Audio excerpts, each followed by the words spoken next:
After my wife and I got married, she brought her lover to live in our marital home. They were intimate right in front of me, treating me like a servant to make desserts for her lover. She threw away my life-saving medication, watched me seize, foam at the mouth, and collapse onto the floor, and then took her lover to kiss on the Ferris wheel. She deliberately stained the suit I wore for business meetings, tore up the diamond bracelet I gave her, poured scalding chicken soup on Eleanor, burning her, and even spat in my chicken soup when I was hospitalized. After I cut off her financial support, her lover also ran off with her money. Having used her, deep in debt, she knelt and begged me to remarry her, but I refused, in a fit of rage. She killed her lover and was then hit by a car and died herself. The room was filled with heavy smoke, so thick it choked you, making it hard to breathe deeply. Tiffany and Brock were lounging on the sofa watching a movie. The table was covered with messy fruit peels and sunflower seed shells. Seeing me return, Tiffany immediately started barking orders at me. "Ethan, you're back. Hurry up and sweep the floor. It's absolutely filthy." She disdainfully swept the trash from the table onto the floor, then snuggled intimately into Brock's arms. A dull ache spread through my heart. I put my briefcase aside and picked up the broom from the corner. As I passed Brock's feet, I kindly reminded him,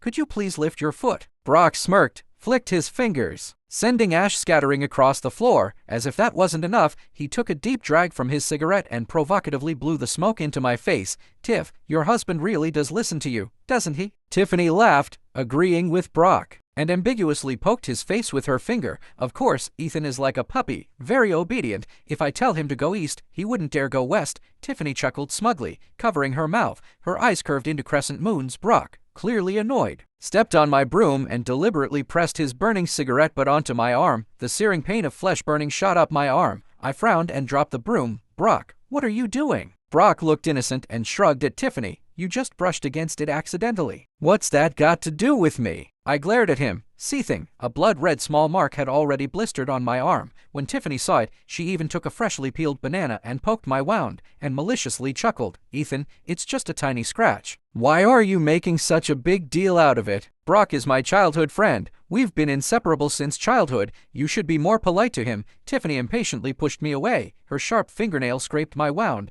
making it bleed horribly. "All right, now go away. Don't bother Brock and me while we're watching TV." Brock smirked at me, and right in front of me, his hand slowly approached Tiffany's chest, gently caressing it. Tiffany didn't mind. She looked up, giggling coyly, acting coy. "What are you doing?" And yet, Tiffany hated the smell of smoke. On the very first day of our marriage, she set a rule for me, demanding I quit smoking. If I didn't, I'd never be allowed to touch her. At that time, Tiffany wanted a luxury handbag. To please her, I endured stomach pains, accompanying clients for drinks to close deals. The alcohol burned like fire as it went down my throat, and my stomach churned violently. I used my commission to buy Tiffany a bag, and full of joy, I knelt by her bed. "Tiff, look what I have for you." Tiffany didn't even spare me a glance. She snatched the gift box and tossed it onto the floor, her brows furrowed in disgust. "Ethan, you reek. Didn't I tell you not to smoke?" Before coming in, I had specifically checked my clothes for any smell. It was just the scent of alcohol, and any smoke smell from the dinner table was negligible. As I opened my mouth to explain, Tiffany kicked me in the face and used it as an excuse to lash out. "And which wild woman have you been out with anyway? You're disgusting, reeking of smoke and alcohol." With that, she got out of bed, put on her shoes, and took her blanket to the guest room.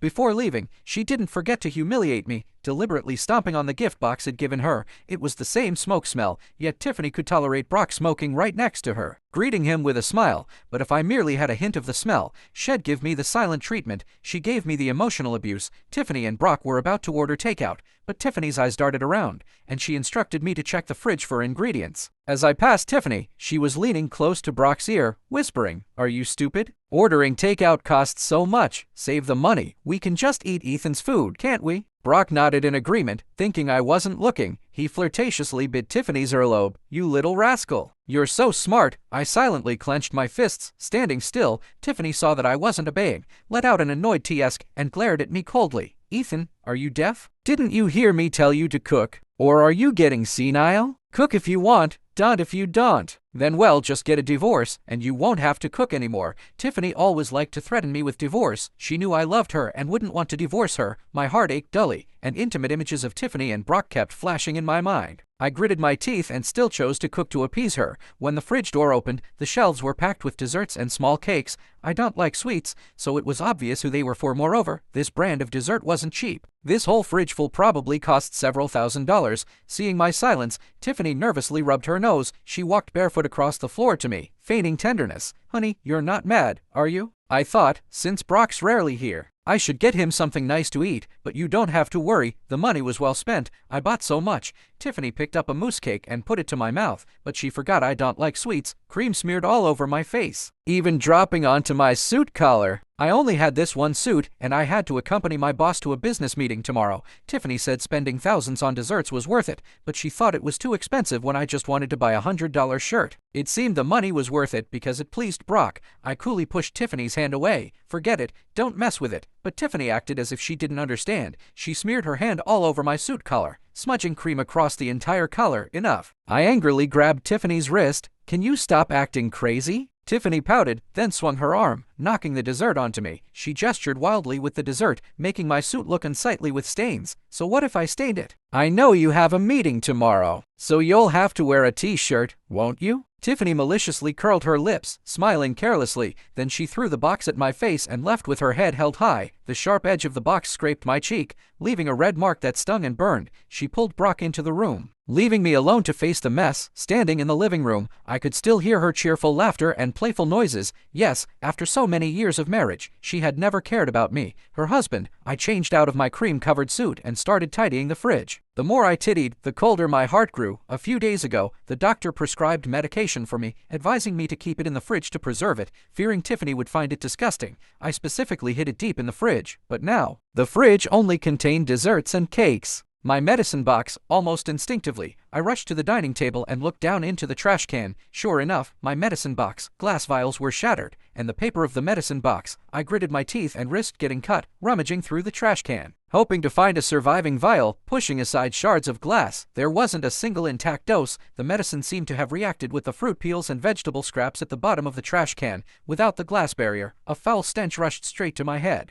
I quickly turned away and leaned on a chair, dry heaving. My stomach churned and cramped, and sour bile rose to my throat. Tiffany's cheerful laughter continued, and I could no longer suppress the anger in my heart. I kicked open the bedroom door and saw Brock's hand, utterly without boundaries, reaching into Tiffany's clothes. Tiffany was wrapped around Brock's neck, her laughter truly seductive. Catching sight of me storming in, Tiffany's face fell, as if I had ruined her fun. Ethan, what are you going crazy about now? Is dinner ready? I'm practically starving. Tiffany pouted, frowning, and idly admired her nails. Brock also stretched lazily, letting out a sigh. Yell, Tiff and I are practically starving. If you don't work faster, I'll have Tiff find someone more virtuous. Tiffany lightly patted Brock's face, laughing at him. You're smooth slick. I patiently questioned Tiffany. Why did you throw my medicine in the trash can? Tiffany glanced dismissively, crossing her legs, arrogant. It was taking up space. I needed to make room for desserts and cakes. Seeing Tiffany's entitled expression, I couldn't help but roar. Wasn't there space in the fridge? I was afraid you wouldn't like it, so I specifically hid it in the very back of the fridge. Were you doing this on purpose? Tiffany's face flashed with momentary discomfort, then anger. When I yelled at her, she pointed at my nose and cursed. Ethan, how dare you yell at me? If you're so unhappy with me, then let's just get a divorce. We go our separate ways. As she spoke, Tiffany silently began packing her luggage. She pulled all the clothes from the closet onto the floor, carefully packing her and Brock's belongings. Anything of mine. Shed stomp on to vent her frustration. From her coat pocket rolled a delicate black velvet box. I remembered it was the diamond bracelet I had given Tiffany. She loved it. For the first time in all those years, she had taken the initiative to be intimate with me. Standing on tiptoes to kiss my lips, Tiffany kicked the box away, and feeling it wasn't enough to vent her anger, she jogged over and picked up the box. She took out the bracelet and tugged hard, finding she couldn't break it. The gift I gave her was simply worthless to her. Tiffany pulled open a drawer, wire cutters, and forcefully cut the bracelet, angrily throwing it into the trash can. She raised her eyebrows triumphantly. Ethan, try to provoke me again. My heart and stomach cramped simultaneously, and cold sweat immediately broke out on my forehead. My legs lost strength, and I collapsed onto the floor, my body convulsing uncontrollably. Tiffany took Brock's hand and stepped over me. Scoffing, Brock saw me foaming at the mouth, my pupils dilating, and couldn't help but worry. Tiff, he's not going to die, is he? Tiffany scoffed dismissively and kicked my arm with her high heels.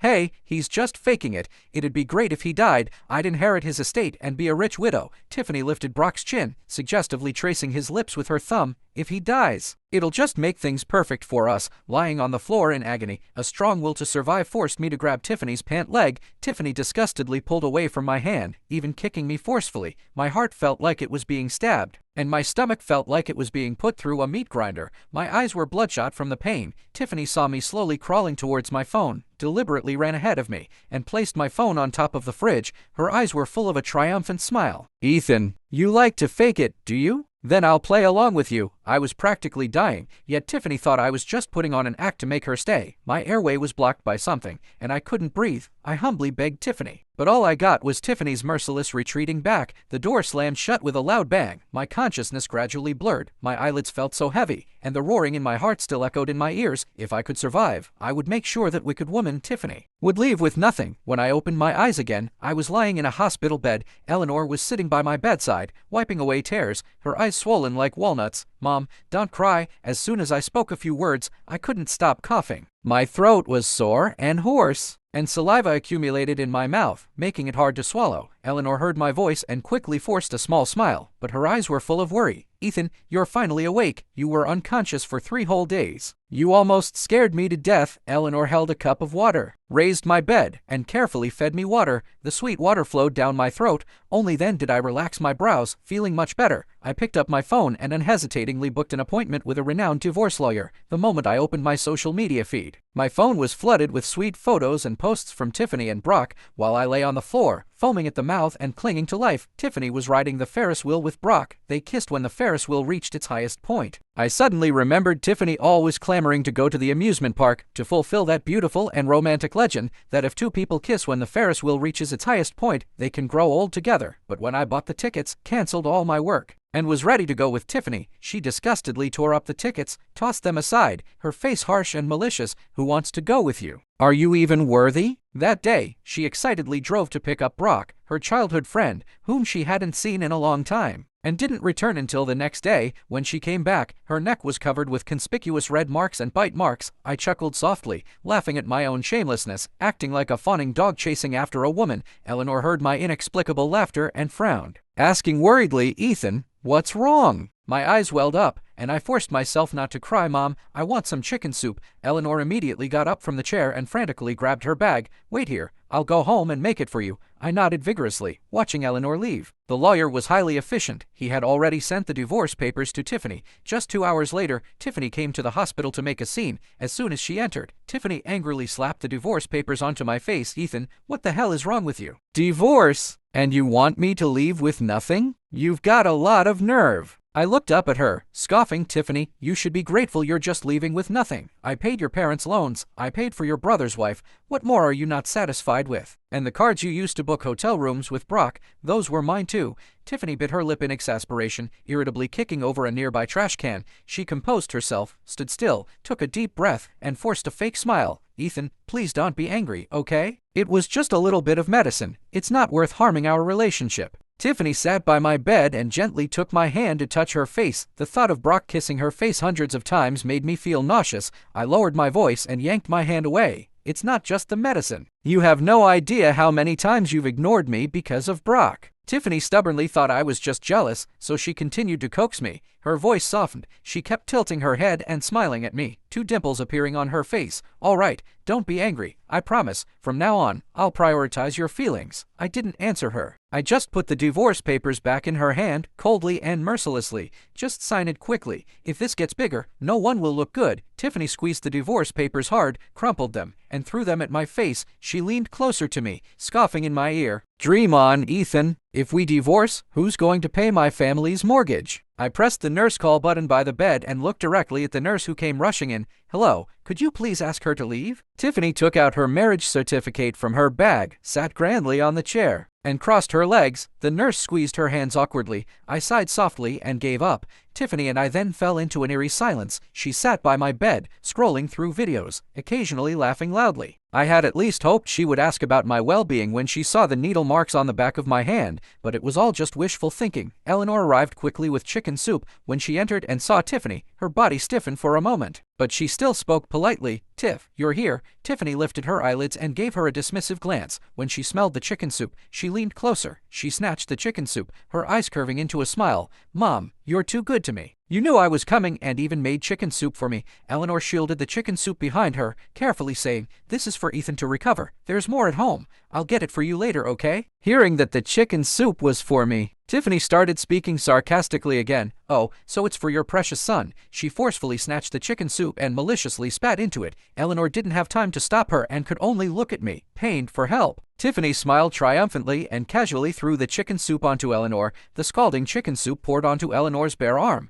instantly turning a large area red. Eleanor cried out in pain, transparent blisters already forming on her arm. Yet Tiffany disgustedly covered her ears. What are you screaming about? So annoying. She reached out and pushed Eleanor. Old hag derogatory. Shut up. My heart twisted in pain. Ever since Tiffany married into our family, there had been nothing but chaos. Eleanor knew Tiffany was the wife I had worked so hard to marry, and she treated her like a goddess. Tiffany's discarded clothes piled up, and she would order Eleanor to wash them. Tiffany wanted king crab, and Eleanor took out her retirement savings to buy it for her. Eleanor doted on her like her own daughter, but when she encountered a mugger, Tiffany just abandoned Eleanor and ran away by herself. I couldn't take it anymore. I pulled out the 4-needle from my hand and struggled to get out of bed. Eleanor's cloudy eyes were full of tears, and Tiffany, the culprit, was still complaining. This chicken soup is disgusting. It stained my new dress. I picked up the remaining chicken soup from the thermos on the floor and threw it directly onto Tiffany. She shrieked and dodged, yelling as she tried to get away. Ethan, are you sick? I grabbed her wrist and violently threw her onto the bed, mocking her. You feel pain, but Eleanor doesn't. Tiffany dared not speak, glaring at me with wide, resentful eyes. I put my arm around Eleanor's shoulders and led her to the emergency burn treatment room. All the way there, Eleanor earnestly tried to persuade me. Ethan, don't argue with Tiff because of me. Mom can endure anything. Just don't argue. You two should live peacefully as husband and wife. I interrupted Eleanor, tears falling and landing on the back of her hand. Mom, I'm sorry. I let you suffer. Eleanor's eyes grew redder. She looked at me lovingly and caressed my face. After Eleanor's wounds were treated, I immediately met with my lawyer. Tiffany, relying on my love for her, had openly engaged in infidelity multiple times. Her lover even repeatedly sent compromising photos of her to threaten and extort me. If I didn't pay, he would post her photos online. So I had a lot of evidence of Tiffany's infidelity. After collecting evidence, the lawyer filed for divorce against Tiffany. I packaged all of Tiffany's infidelity records from over the years and sent them to her, along with 2 messages. Tiffany, you'd better sign the divorce papers. If you have no shame, then I'll stop holding back. In less than half a day, Tiffany obediently signed the divorce papers. To celebrate, she and Brock specifically went to an upscale restaurant. Feed to show off. Today, I am free. Congratulations to me for getting rid of a loser. The post was accompanied by a photo of her and Brock kissing. Under the dim lighting, her smile was bright, and her fingers were intertwined with Brock's. I had never experienced such intimate moments with Tiffany in our 3 years of marriage. I gave a bitter smile and deleted all her contact information, but in less than half an hour, she called me, furious, to demand an explanation. Ethan, I think you despicable. How dare you freeze my bank card? The bank card Tiffany used for spending was an authorized user card I had given her. Since we were divorced, of course, I had to freeze and recall the card. Tiffany was drunk. Seeing my silence, she shamelessly continued to curse. Ethan, if you're not going to let me spend your money, then who are you going to let some other slut spend it on? Unfreeze the card right now, or I'll just die, won't I? I chuckled softly, grinding my back teeth. Ask Brock to pay for you. After saying that, I blacklisted all of Tiffany's contact information. I looked up at the sky and let out a deep breath. Finally, this emotionally draining relationship was over. Back home, I packed my belongings and left, listing the house for sale online. Of course, I wouldn't let Tiffany off easily. After coaxing her into signing the divorce papers, my lawyer immediately reclaimed part of my assets on the grounds of infidelity. Seeing the additional strings of numbers on my bank card, I couldn't help but laugh. A bitter ripple spread through my heart. Tiffany had used my money to support many young men. After divorcing Tiffany, I thought my life would get back on track. Unexpectedly, Tiffany actually came to beg for reconciliation. Tiffany somehow found out my new address and ambushed me downstairs. She carried large bags of luggage. Seemingly intending to stay with me, I pretended not to know her and hurried past her. Tiffany followed silently behind me with her luggage, softly calling my name. Ethan, please don't be angry anymore, okay? She lowered her voice, begging me humbly. I didn't turn back. But then I heard a thud as she knelt. Tiffany grabbed my pant leg, preventing me from moving forward. Her tears wet the hem of my clothes. Ethan, can we get back together, please? I kicked Tiffany's hand away, looking down at her. Tiffany, are despicable. You only come to me for help when you're in trouble, right? I had already heard about the mess in Tiffany's family. Her father loved gambling and had accumulated a lot of debt over the years, all of which I had paid. As soon as I left, the debt collectors couldn't get their money. So they blocked Tiffany's doorstep every day, demanding payment. At first, she didn't take it seriously, continuing her romantic dates, but then her father was ambushed by the debt collectors while out for a walk. They broke one of his legs. The debt collectors threatened Tiffany that if she didn't pay, They would deal with her father. Tiffany's mother was terrified, blaming Tiffany for insisting on divorcing me and abandoning her ready-made personal ATM. Tiffany had no choice but to mortgage their house to the debt collectors, begging for a few more days of grace, and so Tiffany's family moved from their upscale neighborhood into a cramped rental apartment. I knew she was dishonest, so I deliberately dug a trap for her during the divorce. Tiffany still had a card, but she didn't know that I had opened it in her name, and the money in it was a bank loan. She wanted to continue getting benefits from me and engaged in revenge spending, blowing all the money on the card. I bent down and pinched Tiffany's chin, looking her over. I still couldn't understand. Why did I fall in love with her back then? Tiffany saw that I was willing to talk to her and thought she had a chance. She obediently rubbed against my arm, her eyes full of expectation. Ethan, have you forgiven me? I knew you wouldn't abandon me. Tiffany joyfully stood up, pointed at the scattered luggage on the floor, and returned to her haughty, dignified demeanor. Now, hurry up and take my luggage upstairs. You have no idea, that cramped rental apartment is not a place for humans to live. It has mice and roaches and everything else. It's utterly disgusting. I couldn't help but scoff, staring at Tiffany with composure. Why do you think I would forgive you? I stepped over her luggage, just as she had coldly stepped over me when I had a seizure months ago. Tiffany, wake up. I will not forgive you. Tiffany looked up in confusion, seeing me about to leave. She quickly reached out and grabbed my wrist, her eyes once again held pleading, even tears. I had to admire the improvement in her acting, and I roughly shook off her hand, in front of Tiffany. I took off my coat and threw it into the trash can without a second thought. Don't touch me. I find you disgusting. Tiffany looked surprised and watched me leave coldly. Tiffany not only staked out my neighborhood entrance but also caused a scene at my office. After work, while I was grabbing my takeout, she rushed over to me, takeout box with both hands, trying to give it to me. She even presumptuously gave my takeout to a homeless person in the corner.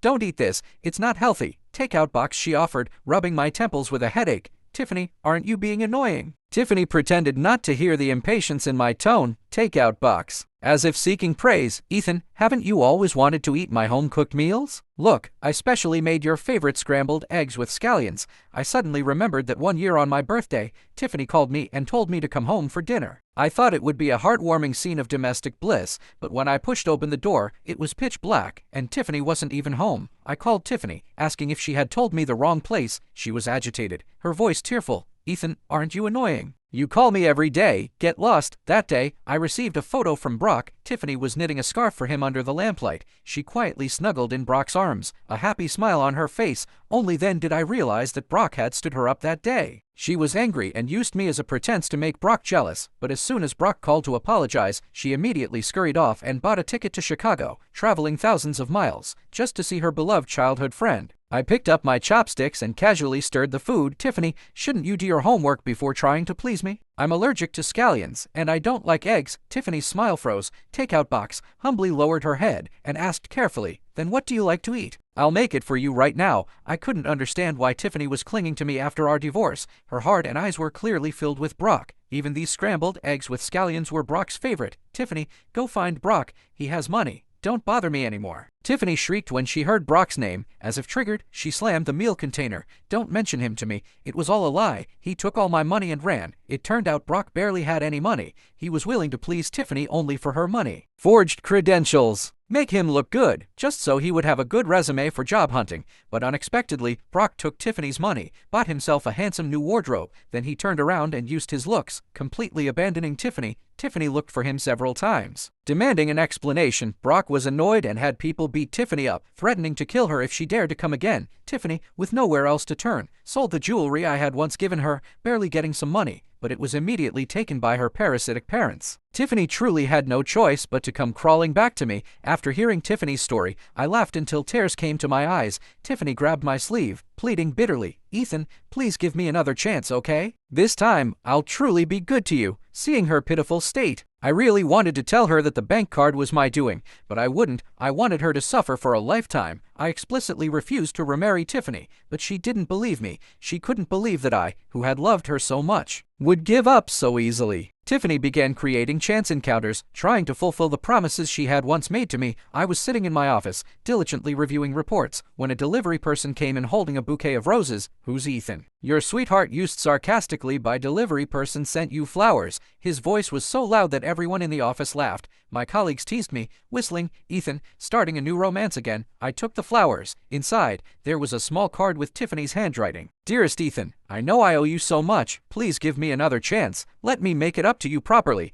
I couldn't help but laugh out loud, tearing the card into pieces and throwing it into the trash can. I threw the bouquet of flowers outside the door, because I knew Tiffany was hiding there. Sure enough, seeing me disdainfully throw out the flowers, she looked as if she had suffered a great injustice. Her lower lip was bitten red, and her hands, hanging by her sides, were clenched into fists, as if it was all my fault. I was the heartless one, and her true feelings were misplaced. Tiffany's voice was hoarse, her mouth slightly agape. "Ethan, can you really not forgive me? Is there really no chance for us to go back to how we were?" I was sick of hearing that question. I turned and left, closing the office door, cutting off her line of sight. Tiffany still didn't give up. She waited at my neighborhood entrance. Seeing me, she happily greeted me, pulling out the bracelet she had once personally cut from her pocket. Tiffany proudly held up the bracelet, her eyes full of expectation. "Ethan, look, I fixed it. After working all day, I was exhausted from dealing with Tiffany's harassment at home." With a gentle flick of my hand, the bracelet clattered to the floor. Tiffany knelt down sadly, picked it up, and brushed off the dust. She carefully examined each diamond, then put it on her wrist. I sighed heavily, frowning. "Tiffany, you're really annoying." Fearing she wouldn't leave, I spoke harshly. "Disgusting you are acting. Can you please stop clinging to me like this?" Tiffany's tears fell unexpectedly. The corners of her eyes were red as she tentatively reached for my hand. "Ethan, I'm serious this time. I'm not here for money.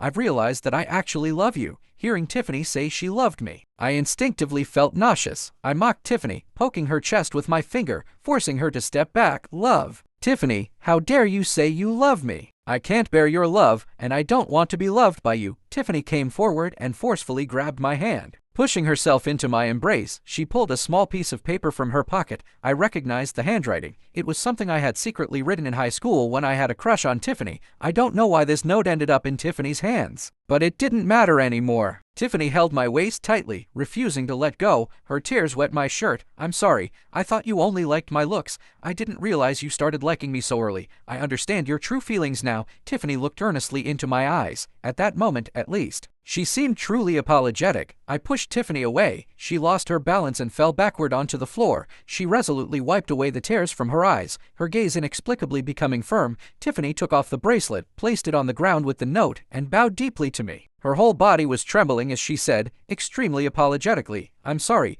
but didn't Tiffany think that apology came too late?" After that day, Tiffany didn't bother me again. I commuted to and from work as usual, living a peaceful and ordinary life, until one day after work, I heard a crowd of people screaming by the roadside. With just one glance, I saw Tiffany, flustered and helpless, in the crowd. She was holding a knife and rushed straight towards Brock, who had just gotten out of his car. Brock didn't even have time to react before the knife Tiffany was holding pierced his abdomen, blood streaming out. Tiffany didn't stop, chasing after Brock like a madwoman, yelling and screaming, "Brock, don't you always lie to me? You ruined my originally happy life. I'm going to kill you and make you bury my dead love with him." Tiffany held the blood-soaked knife and laughed maniacally. Passersby quickly took out their phones to take pictures, but Tiffany didn't care at all and continued chasing Brock with the knife. I stood by the roadside. Blending silently into the crowd, Brock struggled to dodge Tiffany's movements and carelessly tripped over a stone block near his feet. He lay on the ground, gasping for breath, tears streaming down his face from fear, his pants soaked with uncontrollable urine. "Please let me go, Tiffany. Please let me go." Brock was crying with snot and tears all over his face, getting his upscale suit dirty. Tiffany approached Brock step by step like a fiend, then squatted down in front of him. "Brock, you deserve to die." The crowd erupted in screams as I watched Tiffany raise the knife high and stab it into Brock's heart. Brock was vomiting blood, and after struggling for a few seconds, he lost his life. Tiffany threw away the blood-stained knife, collapsed onto the ground, and laughed up at the sky. She saw me standing in the crowd, slowly stood up, and walked towards me. Tiffany muttered to herself, Ethan, are you happy now? Will you forgive me?" I took a few steps back, retreating to a safe area with the other passersby. Loud police sirens wailed in the distance, and Tiffany laughed until she cried. Her beautiful eyes were filled with tears, falling drop by drop. She gave me one last deep look, then rushed to the middle of the road as if fleeing. Tiffany opened her arms, closed her eyes, ready to die peacefully. The driver didn't have time to hit the brakes, and the car violently crashed into Tiffany. Tiffany was thrown far by the impact of the car, like a kite with its string cut, and fell to the ground with a thud. Blood gushed from her mouth and nose. A horrifying sight. Tiffany kept looking in my direction and gave me a faint smile. I could make out what she was mouthing. I'm sorry. The crowd was dispersed by the police, and I walked home from work. My phone chimed. I tapped it open and saw a bank transfer. It was exactly the money I had given to Tiffany's family over the years. At the end there was a note. Ethan, I'm truly sorry. In the next life, let me be the one to love you. Seeing these words, I exited the bank transfer screen and put my phone into my pocket. Tiffany was dead. And so was Brock. The people who had hurt me had all been punished. I looked up at the sky, then walked into the convenience store and bought a can of beer. My phone chimed again. It was an email. One of the offices I had always dreamed of working at had sent me a job offer.